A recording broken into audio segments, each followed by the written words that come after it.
From the Crypts of Memory by Clark Ashton Smith. Narrated by Matthew Schmitz.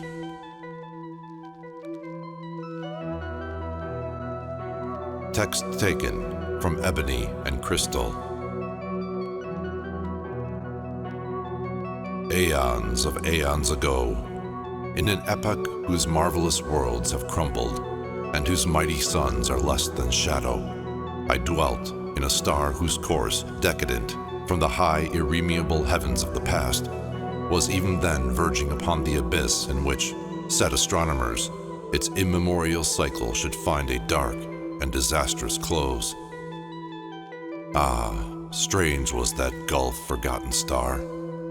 How stranger than any dreams of dreamers in the spheres of today, or than any vision that hath soared upon visionaries in their retrospection of the sidereal past, there through cycles of history whose piled and bronze-writ records were hopeless of tabulation. The dead had come to outnumber infinitely the living, and built of a stone that was indestructible save in the furnace of suns, their cities rose beside those of the living like the prodigious metropoli of Titans, with walls that overgloomed the vicinal villages. And over all was the black funereal vault of the cryptic heavens, a dome of infinite shadows where the dismal sun, suspended like a sole enormous lamp, failed to illumine, and drawing back its fires from the face of the irresolvable, a baffled and despairing beam on the vague of remote horizons, and shrouded vistas illimitable of the visionary land. We were a somber, secret, many-sorrowed people, we who dwelt beneath that city of eternal twilight, pierced by the towering tombs and obelisks of the past.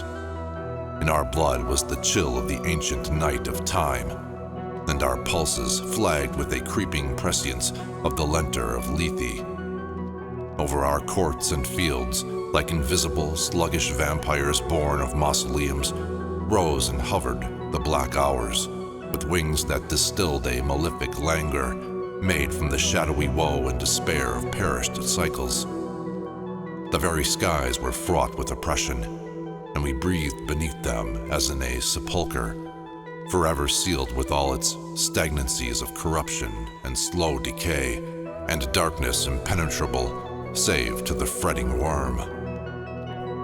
Vaguely we lived, and loved, as in dreams, the dim and mystic dreams that hover upon the verge of fathomless sleep.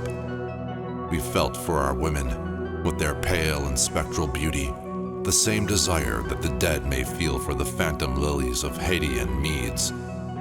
Our days were spent in roaming through the ruins of lone and immemorial cities, whose palaces of fretted copper and streets that ran between lines of carven golden obelisks lay dim and ghastly with the dead light, or were drowned forever in seas of stagnant shadow.